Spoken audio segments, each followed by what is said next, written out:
Welcome to the Business of Esports podcast, where we explore the intersection of business and esports, the fastest growing entertainment phenomenon of this generation.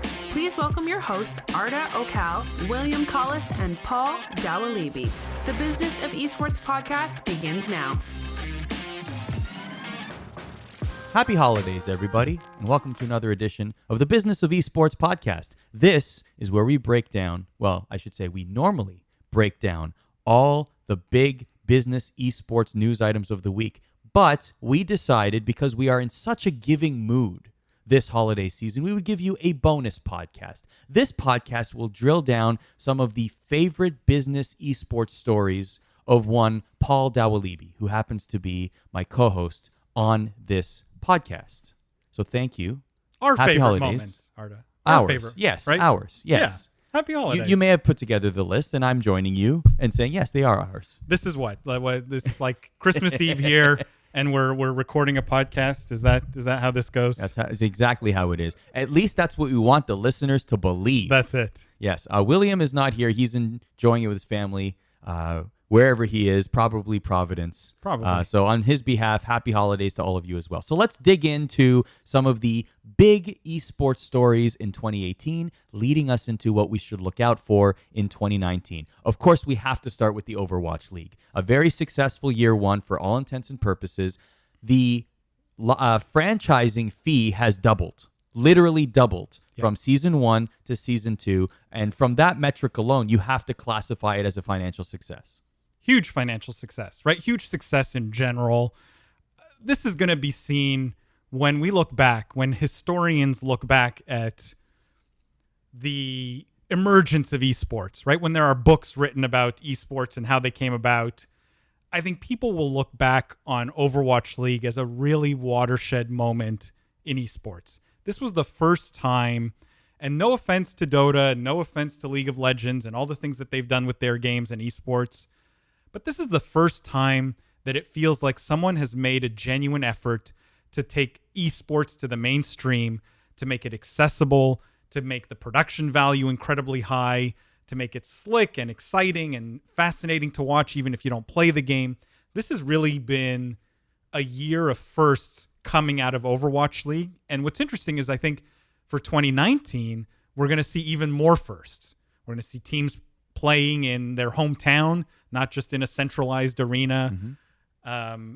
I really think Overwatch League is going to continue to pioneer the way for esports leagues in general. It's not without fault, but I think they really are pioneering the way. So let's dig into that, because it sounds like they're setting the blueprint, like you said.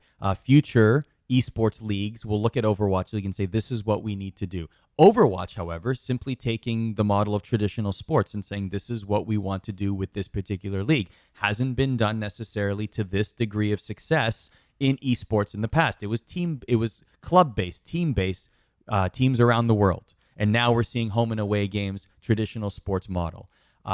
From your vantage point, yes, Overwatch is a success. We haven't gotten to the home and away part yet. But looking ahead, do you think that will be the successful model for which all future esports will conform? No. But I think what it does do is it makes it a palatable and easy to understand investment. So if we're looking at just the dollars and cents, mm-hmm. getting a guy who owns, like Bob Kraft, who owns the Patriots, to put money into Overwatch League is much easier if you give him something familiar. And that kind of investment is what kickstarts this league, is potentially what kickstarts the industry. And I think to attract those dollars, you need to make it comfortable, and that's where they've been successful. Will it be this model forever? I doubt it. I doubt it, because I think it can grow far beyond the traditional sports model. But I think what it does do is it makes it easy to digest and easy to understand for today's investor, for whom esports is still new and it's still unknown.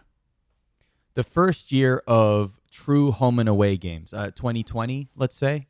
Yep. For Overwatch League. They're doing some tests next year. They are doing tests, you're right. But the first full... Okay, so even those tests, average attendance, what do you think?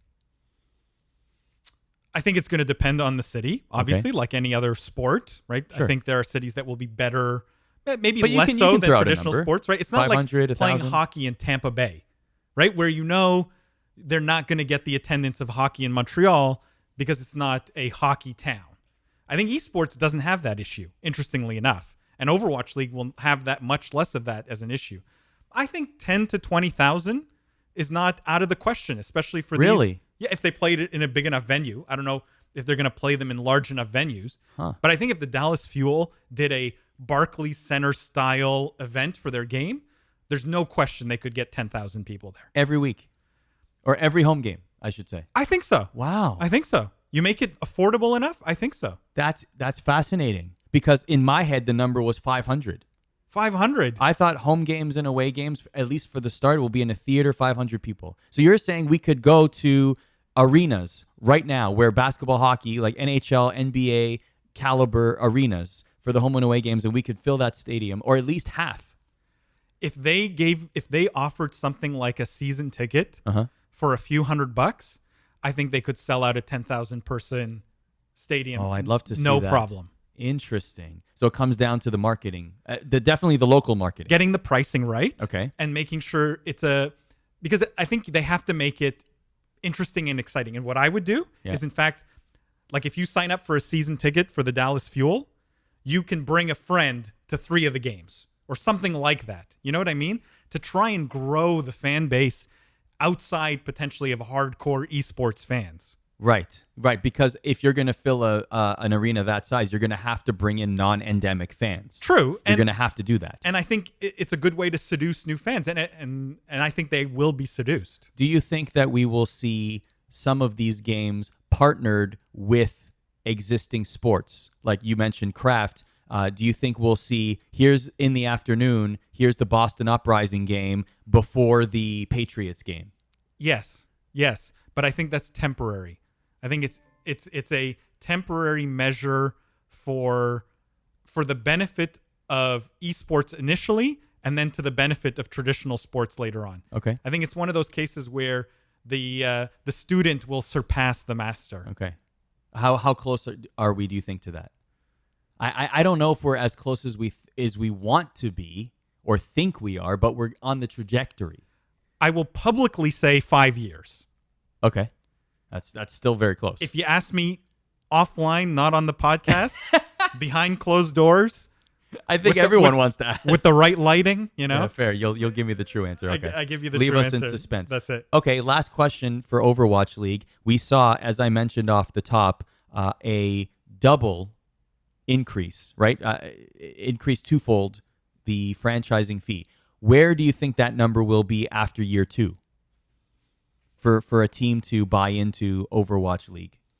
I think they're going to have to increase it because it's partially it's a bad signal to the market if that price stays the same or goes down. It's a little bit like how startup valuations always have to keep going up, even though the business maybe doesn't justify the higher valuations year to year or between every fundraise, basically, because the entrepreneur knows, wait a second, if I raise money at a lower valuation, this is going to look bad to the market. And so I think Blizzard will make sure that price keeps going up. But I think in this case, it will be justified. It will be justified. The monetization opportunities as they get more local with the teams are going to increase. So they will have the national level, global level monetization opportunities for these teams, but they will also start to have these local monetization opportunities. And from a business standpoint, would it be seen as a failure if it didn't double after season 2? No. From 40 to 80? No, it wouldn't. Okay. I don't think it needs but to double. The it needs to increase go up. is necessary. Right. That's it. To continue the snowball. That's it. Rolling downhill. Okay, great. One game that certainly could emerge as a top esport in 2019 was probably the most popular game in 2018, which is Fortnite. Many people are projecting a Fortnite esport to be very successful in 2019 with the foundations already being laid.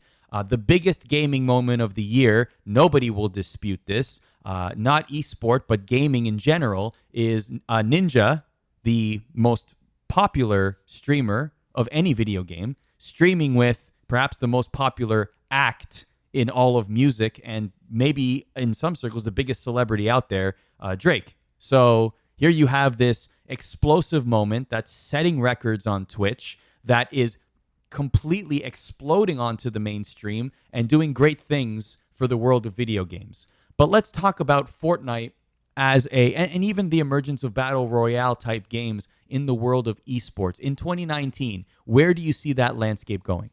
Yeah, I think these two things go hand in hand. This is really call it big esport moment number 2 of 2018, which is Ninja playing with Drake and the emergence of Fortnite and battle royale.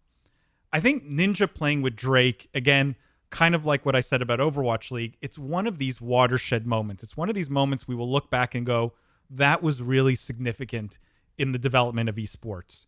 And the reason is it made, and Ninja has in fact come out and said this himself, it made gaming interesting, cool, and acceptable as a hobby, as a pastime, and as a professional pursuit.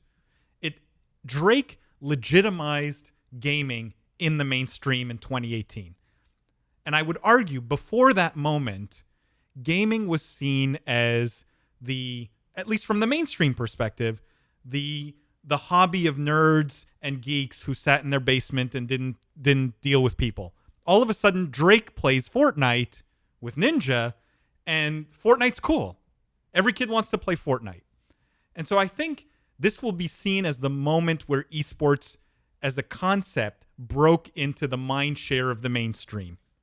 Which is fascinating to hear, because even before that, there were millions upon millions of dollars in esports already, with multiple people making it their primary source of income, full-time job, many making millions of dollars a year. But it took this one night where a streamer plays with a celebrity and suddenly the paradigm shifts. Why this moment above any other moment that's already happened? I just think Drake brings so much mainstream credibility. It just needed a celebrity. It needed a guy that the mainstream looks up to. It needed someone who was cool in the really traditional sense of that word. Drake is cool. There's not a kid on this planet who doesn't think he's cool. And if that cool guy can play Fortnite, there's nothing wrong with me playing Fortnite. I shouldn't be embarrassed about it. I should think this is cool too. And so making it cool is not something we can underestimate. This was a really important moment to make esports cool. Mm-hmm. And I think Fortnite emerging and battle royale genre emerging as something cool to do for a kid has repercussions not just in 2018, has repercussions literally for the next 20 years. We're talking about an entire generation of kids who are going to grow up playing Fortnite more than they play soccer. True. Care more about coming home, turning on their computer or their PlayStation or their Xbox and playing Fortnite than going outside to play baseball. Or their Switch, to be fair. I play Fortnite on Switch. Neither here nor there. And so, but think about the long-term repercussions of that. You have an entire generation of kids that now have this in their minds. This is part of their childhood. They will grow up to be gamers. They will spend money on gaming. They will attend esports. They might compete as pros. Who knows? But you have an entire generation that will not care about traditional sports, or who care a lot less. If I'm the traditional sports owners, Ninja playing with Drake is a scary moment for me. Why? Again, because I'm going after the customer that's going to grow up to be my NFL fan, and Fortnite has scooped them up. Has inspired them more than anything that has happened Absolutely. in the NFL in the last decade. Has any NFL moment or baseball moment or basketball moment in the last 12 months had such an impact as the Ninja and Drake moment? And I know we live and breathe esports, to that demographic, maybe not. You're right. Probably to that not. demographic, maybe not. There's been certainly inspiring stories in sports, but what you're saying is this kind of watershed moment. Yeah, I don't think landmark. That's it. Yeah, I don't think anything has had such an impact on the minds of these kids as this moment. So let's talk about Fortnite as an esport. I mean, we saw that big event at I think it was the soccer stadium in Los Angeles, right at the Giant Stadium. What was the part? Was it E3? It was in the summer. No, E3 it was what event was that? where no, I'm drawing a 100 blank people now. is streamers and celebrities coming together, wildly attended. Ninja won with Marshmello. Yeah, I think it was E3. I think Okay, you're right. so what all I'm saying is that was a very successful event, but now we're talking about esports at the highest level and Fortnite as the medium. In 2019, take us to December 2019. Where is Fortnite esports? I think Fortnite esports is not going to slow down for 2019. I think it's going to get bigger. Ninja is really the poster child for Fortnite, and I don't know if you heard, but I mean, they're throwing crazy deals at this guy. He's going to be casting a Thursday night football game or something, like co-hosting a Thursday night football game. Not surprised. Like as his profile goes up, if he continues to play Fortnite, the masses of kids who follow him will continue to play Fortnite, and therefore Fortnite will continue to thrive as an esport. Now, I know that we've talked about this on past podcasts, and we we still haven't gotten the definition here, but the way I see Ninja is different than the way I see the most competitive Fortnite esport competition. So from a streaming perspective, I'm with you. Fortnite explosion. It's going to be huge. Ninja's going to continue to get unreal opportunities. He's going to become an A-list celebrity. Yep. That could very well be the case. If he's not, he's on the cusp, but we're going to see him in movies. We're going to see him hosting television shows. His wife Jessica is going to become an anchor on E if she wants to be, whatever, things like that. It's just going to become an explosion there. But what I'm asking is Fortnite esports, the top level Fortnite players competing in tournaments, where I don't necessarily see Ninja competing in many of those tournaments. He's been trying. I won, but okay. So if whether his involvement is there or not, that ecosystem, where will we see that in a year? Will it be knocking on the door of the likes of League of Legends, Dota 2, Overwatch? From dollar perspectives, absolutely. Okay, absolutely. But I think the different fan base, the younger fan base of Fortnite, means that you may not have the same kind of sponsorship. You may not have the same. It's not going to look and feel the same as a Dota or a League of Legends. It's going to feel different. Mm-hmm. But I think it will absolutely be a legitimate esport with tons of prize money attached to it. And that's a good thing. They don't have to feel the same. It's a great thing. Yeah. Absolutely. It's just a different market. It's a different audience. What shelf life do you see? I mean, we talked about this on the last podcast about Heroes of the Storm and how it's phased out as an esport. What kind of longevity do you see with Fortnite? I think if they continue to iterate on the game as aggressively as they have been, I don't see why they can't get years out of this. And maybe it's not Fortnite, it's Fortnite 2 at some point, but I think as a property, as a piece of intellectual property and a brand, Fortnite is going to have huge staying power. And again, it comes back to the millions of kids who play Fortnite today. This is a long-lasting impression that's left on them and has huge impact on the long term. Mm-hmm. We can't even imagine today the 20-year impact of these millions of kids playing Fortnite. You and I could not even figure that out between the two of us sitting here. We will only realize that 20 years from now. But it's very exciting to think about, though. Yeah. Let's talk about a couple more topics before we wind down here. High school and college, it really feels like one of the glaring omissions in the esports ecosystem was a feeder system, or at least developed programs at the youth levels, particularly high school and college. We did see some infrastructure there, but it really felt like 2018 was a year where we really had that conversation and things are really starting to build out in those areas. What do you think? To me, you're absolutely right. The feeder system was lacking. And just now we're starting to see people going after this, right? How do we get high school kids playing? How do we get college kids playing and in an organized and competitive way? So we're just starting to see companies addressing that. I think there's massive opportunity in that market. I don't think it's well served yet at all. But to me, this is the first year. 2018 is really the first year where high school and college esports, in my mind, is even a legitimate thing. It's the first time you're seeing scholarships for esports. Mm-hmm. It's the first time you're seeing formalized esports teams with coaches and infrastructure supported by the university and not just a student-run club.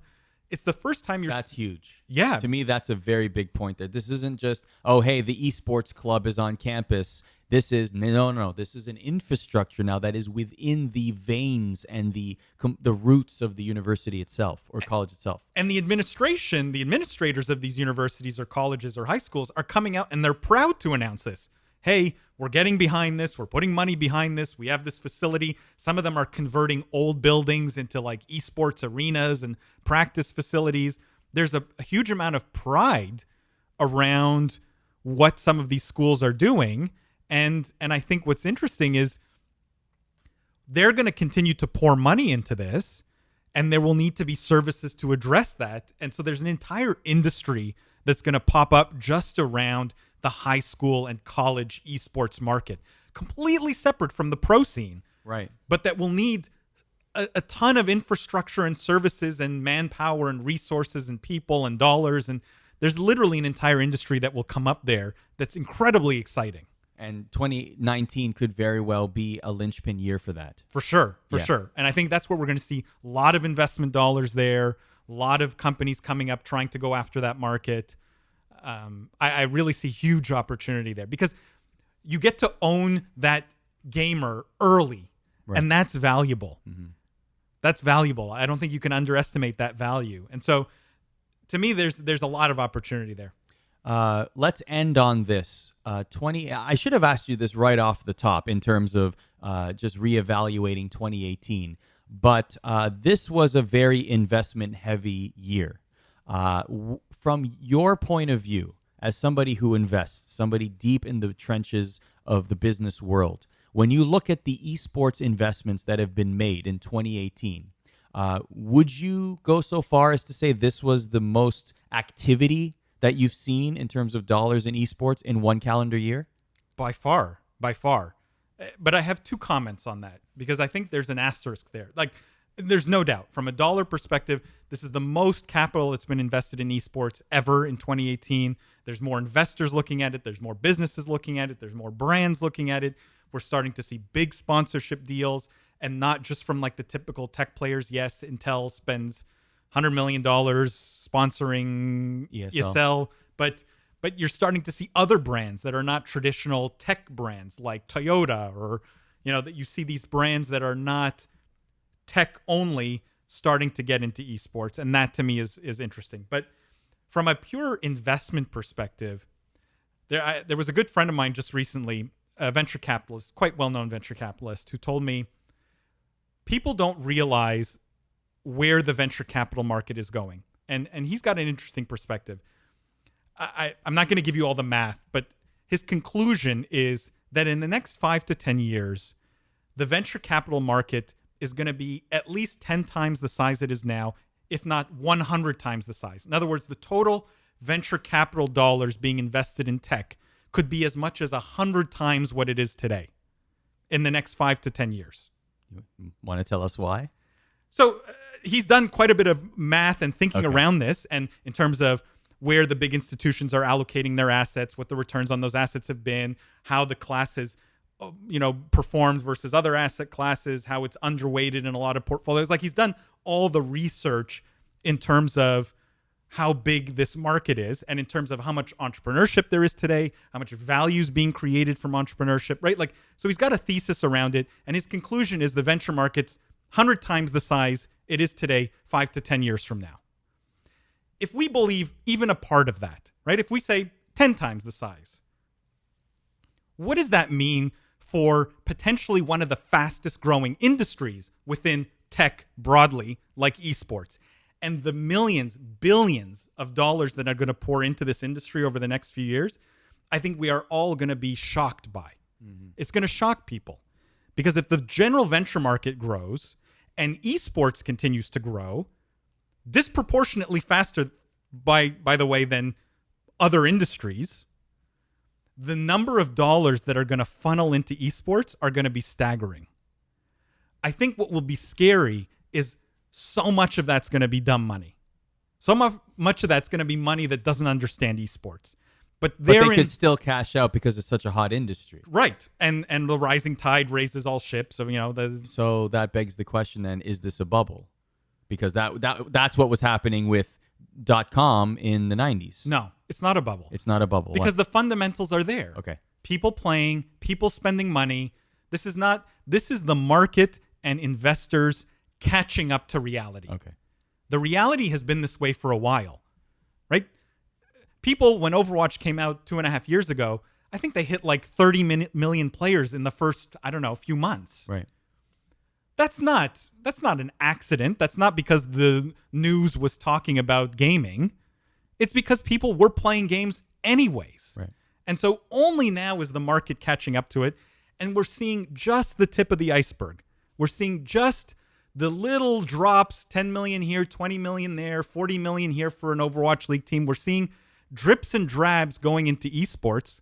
I say 40 million drips and drabs. Yeah. It's not a drip and drab, but Intel's like, here's 100 million for ESL. Yeah, exactly. I get but it. compared to what the discussion we're going to have at the end of 2019, Yeah. it's going to be drips and drabs.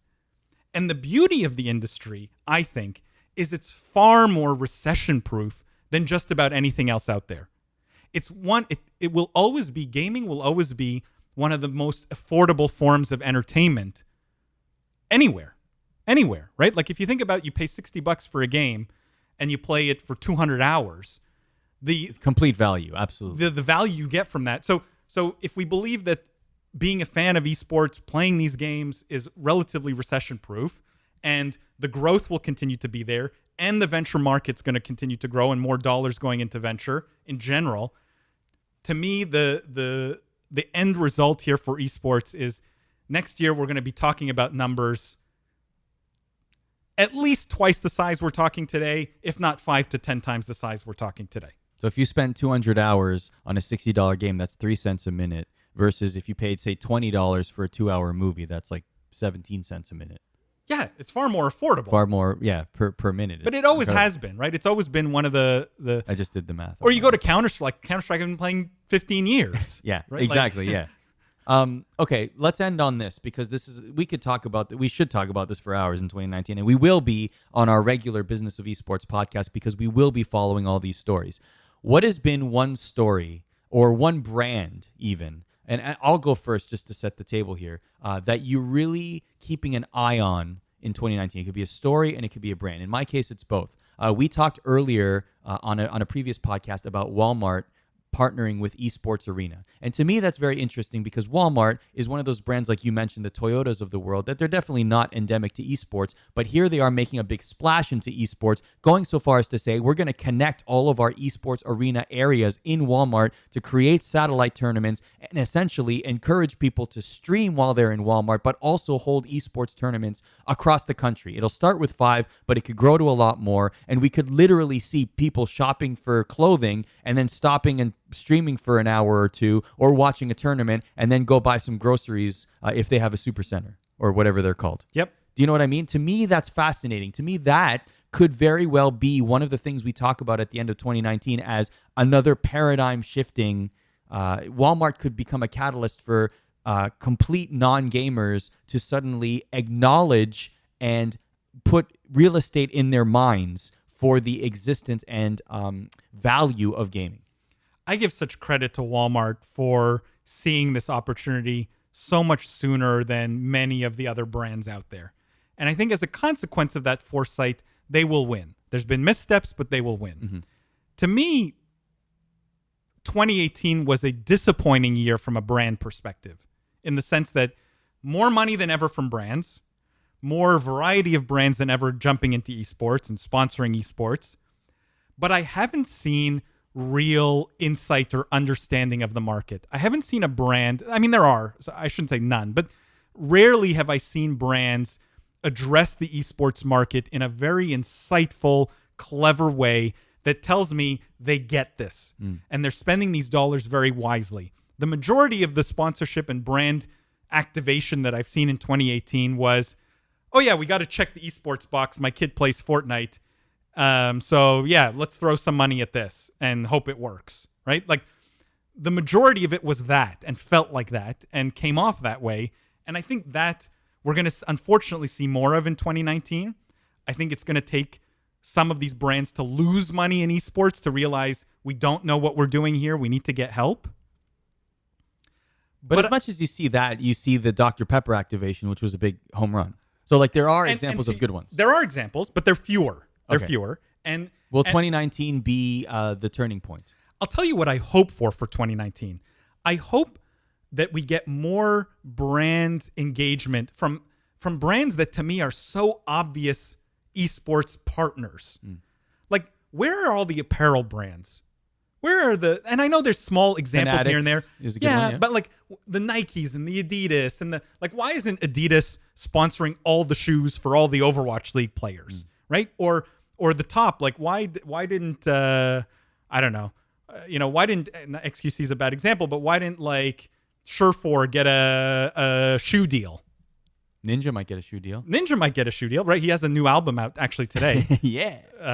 But there's like food brands, athletic brands, some of the luxury brands. To me, it's such a good fit. It's such an obvious fit. Where are they all? Yeah. What are they doing? And I think they're just not smart enough to realize this is a legitimate thing because they're so focused on the world that they know. Mm-hmm. But at some point, this is going to be in their face. And by the time it's in their face, the incredible opportunity, arbitrage opportunity to get a lot of value out of very few marketing dollars will be gone. Mm-hmm. And so for 2018, I give tons of credit to the brands who jumped first, but I've seen more missteps than successes. And I hope 2019 changes that. And I hope you subscribe to our podcast in 2019 because we will be talking about so many more stories like these on the Business of Esports podcast. And if nothing else, Paul, I hope that every brand stops capitalizing the S in esports. Same. Let's make no that a dashes, 2019. No capital S. It's got to stop. Thank you very much for listening. We've had a great 2018. We launched the podcast. We've been having a blast doing it, and we hope to continue to entertain and inform you all in 2019 to make this podcast grow. Thank you very much for listening, and happy holidays. Thanks for listening to the Business of Esports podcast. Check us out at thebusinessofesports.com and on Twitter at BizEsports.